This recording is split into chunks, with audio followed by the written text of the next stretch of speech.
দীর্ঘ প্রতীক্ষার অবসান ঘটিয়ে কালিয়াগঞ্জ ও হেমতাবাদ ব্লকের ভেদাই থেকে মালন পর্যন্ত পাকা রাস্তা সংস্কার কাজের সূচনা হলো।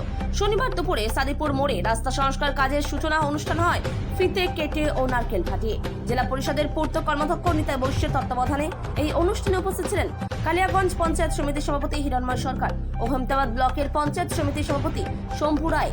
এছাড়া উপস্থিত ছিলেন জেলা পরিষদের সদস্য রামদেব সাহানি, হেমতাবাদের বিশিষ্ট সমাজসেবী আশরাফুল আলী, কালিয়াগঞ্জের সমাজসেবী উত্তম সরকার সহ প্রমুখ। কালিয়াগঞ্জ থেকে অনুপ জয়সওয়ালের রিপোর্ট, বিগ নিউজ বাংলা। খুব খুশি আমরা, সত্যি গ্রামের মানুষের এত চাপ ছিল, এত চাহিদা ছিল, কারণ কালিয়াগঞ্জ ব্লকের সবচেয়ে গুরুত্বপূর্ণ যে রাস্তাটা সেটা হচ্ছে হেমতাবাদ ব্লকের মালুন থেকে কালিয়াগঞ্জ কলেজ মূল সদরে যাওয়ার, অর্থাৎ কালিয়াগঞ্জ ব্লকের বেশ কয়েকটা পঞ্চায়েত এবং সাথে হেমতাবাদের কয়েকটা পঞ্চায়েত মিলে যে রাস্তার মধ্য দিয়ে কালিয়াগঞ্জ সদরে যায়, সেই রাস্তাটা বেহাল শুধু নয়, একদম এত খারাপ অবস্থা ছিল। স্থানীয় মানুষজন আন্দোলন করেছিল, ডিএম অফিসে তারা বহুতবার ডেপুটেশন দিয়েছিল।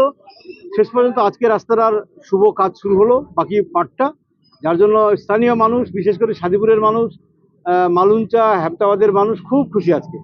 প্রথম পর্যায়ে কতখানি রাস্তা কোথায় কোথায় ছিল, দ্বিতীয় পর্যায়ে কোথায় কোথায়?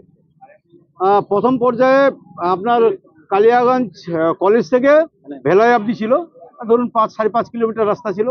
আর আজকে ভেলাই থেকে শুরু করে একদম মালুন অবধি প্রায় 8 কিলোমিটার, 8 কিলোমিটার রাস্তা। একদম কালিয়াগঞ্জ আর হেমতাবাদ দুটো ব্লক মিলে, দুটো ব্লকেরই মানুষজন একসাথে কালিয়াগঞ্জ সদরে যাওয়ার মূল রাস্তা ছিল এটা।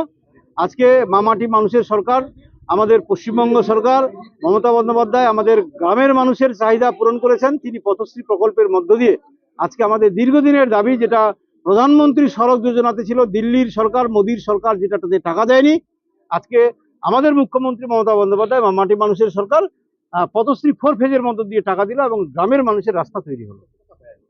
এখানে এই ফেজে 3,17,00,000 আর আগে 2 কোটি সামথিং টাকা ছিল, মোট 5.5 কোটি টাকার ব্যয়ে এই রাস্তাটা হচ্ছে। হ্যাঁ, অলরেডি প্রথম পার্টটা হয়ে গেছে, দ্বিতীয় পার্টটার কাজ আজ থেকে শুরু হচ্ছে। আপনার নাম? আমার নাম গৌতম ঘোষ, কোথায় বাড়ি? সাদিপুর ঘোষপাড়াতে পোপারি।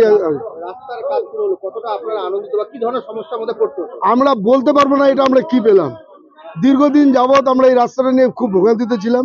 বাচ্চা কাচ্চার পড়াশোনার জন্য স্বাস্থ্যকেন্দ্রে যাব, এখানে আমাদের একটা সারদা শিশুতীর্থ আছে, মাগুলো নিয়ে যাচ্ছে, যে রাস্তার মধ্যে যে বিশৃঙ্খলা পায় দুর্ঘটনা ঘটতো সেটা আমরা সমাধান করতে পারছি দীর্ঘ 8-9 বছর ধরে, পারিনি। কিন্তু আজকে বিজেপির কাছে যাচ্ছি বা এমপি সাহেবের কাছে যাচ্ছি, যারা জনপ্রতিনিধি তাদের কাছে তো মানুষ যাবেই।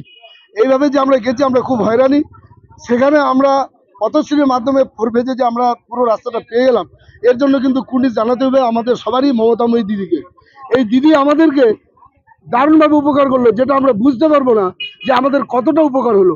এই উপকারটা যে পাওয়ার পরিপ্রেক্ষিতে জনসাধারণ হিসাবে আমরা যে ভাবনা ভাবছি, সেটাতে আমরা খুব উৎফুল্ল এবং আনন্দিত।